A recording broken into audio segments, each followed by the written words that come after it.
What is poppin', you guys? It's your pal right here, Exotic Mega Absol Dark is back with a new scary story.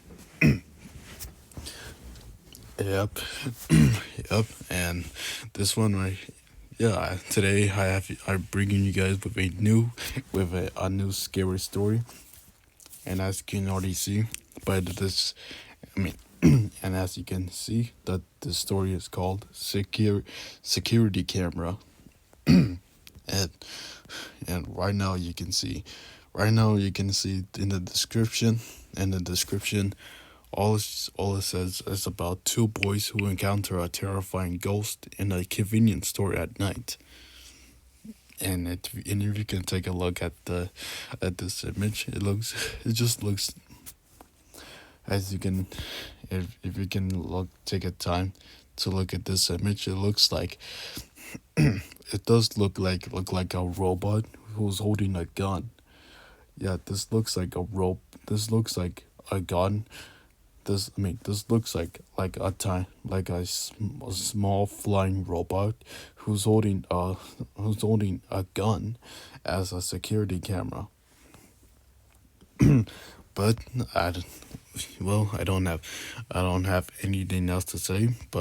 Nonetheless, that hopefully this will be a great story, and I know you guys will love it too.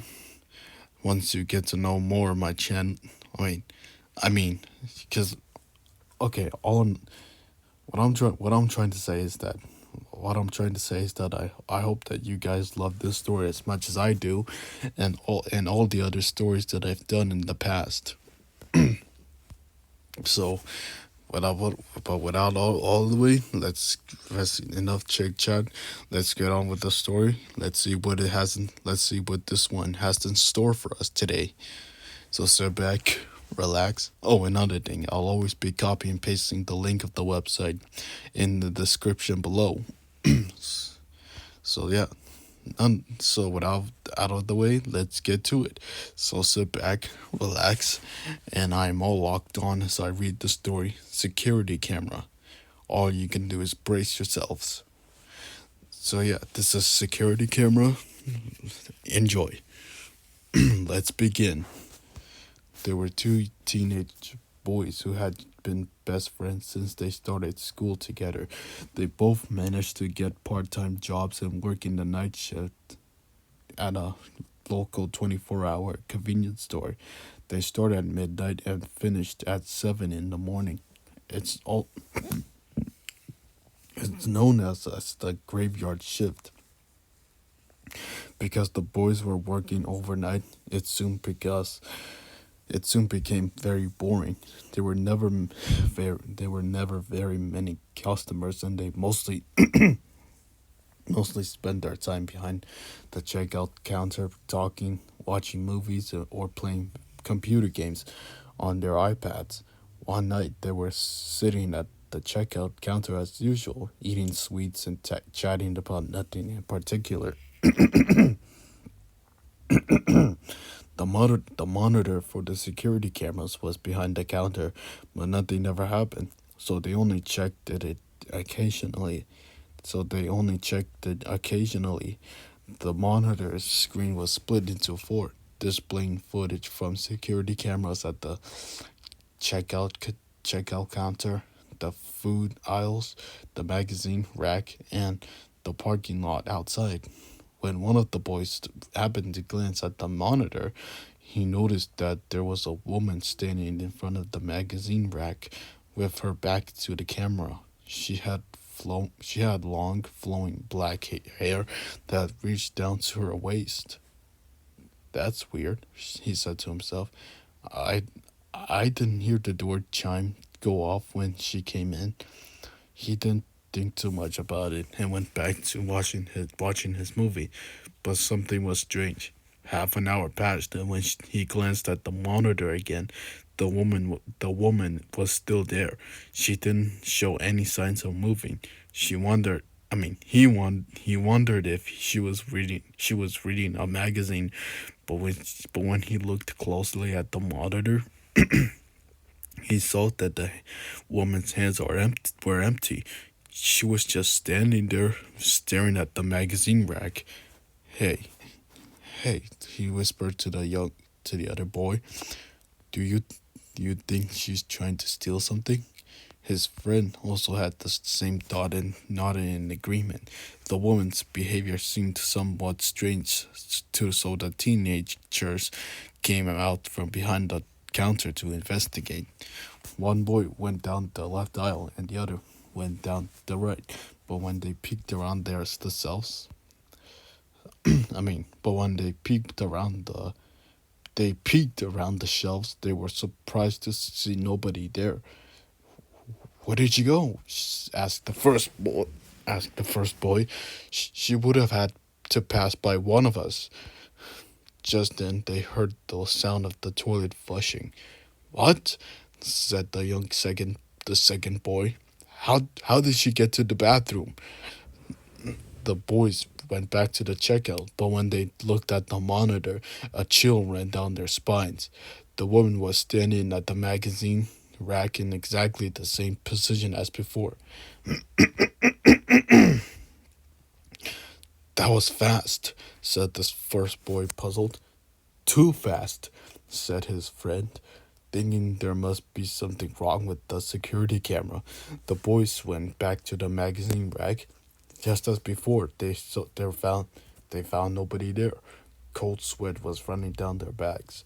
They both looked at each other wide. Oh God! Sorry, guys. I just dropped my phone. Yeah, yeah. Sorry, guys. I just dropped my phone. Fun.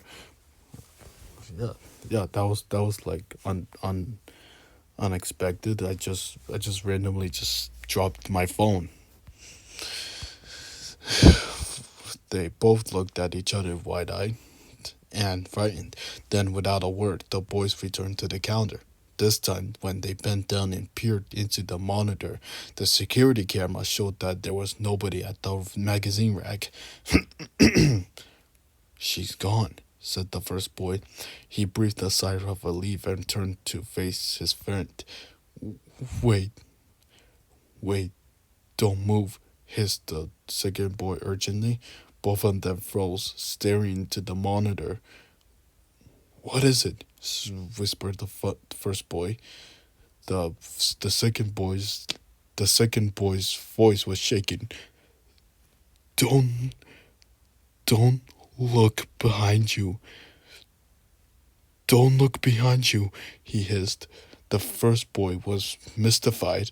Reflected on the screen of the monitor, he could see his own face and his friend's face. Suddenly, he noticed it. Right between their faces was the reflection of a third face, a deathly pale face, a woman's face.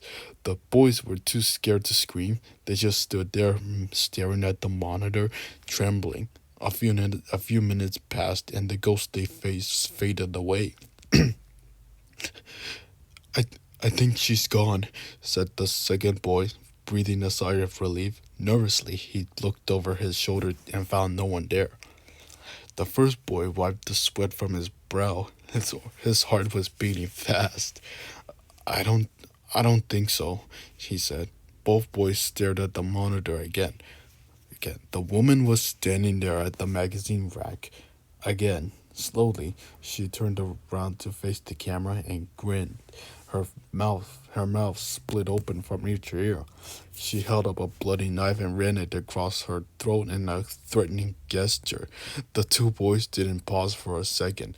They immediately ran as fast as they could, crashing through the front door. They spilled out into the street and didn't look back. They only stopped running when they arrived home. The next day, the two boys called the convenience store and quit their part-time jobs. Today, it's no longer a 24-hour convenience store. It closes at midnight and reopens at 7 in the morning. Well, as you, okay. Although I usually always say to myself and others. You know how they always say about how ghosts are not real. Yeah, don't you guys ever heard those that same old saying, the same old phrase that ghost is not real? Well, well, unfortunately for these two boys, they did encounter a terrifying ghost while while on their part-time job at at the convenience store, which is no longer a 24-hour convenience store. Yeah, I'm pretty sure at this day they will no longer work at that same place ever again, not after what they have just witnessed. Yeah, yeah. All right. But well, there you have it, folks. This was the story. This was the story of security camera. Let me know if you guys love this story, cause I know deep down you like it you love it so much. So let me know. Just let me know by liking, comment, and by you guys already know the drill. Like, subscribe, comment, and turn on the post notifications on my channel so that you guys won't miss out a video that I post every time. And also that you can like just send me some suggestions of other stories that you guys want me to read. Just pin them down in the comments. Just basically just like copy and paste the title of that story that you want me to read and paste it in the into the comment section below so that I'll check it out when I have the time. But overall, this was really a cool, scary story. Thank you guys for sticking around to the end. Until next time, I'll catch you up in the next story. Peace. Peace out.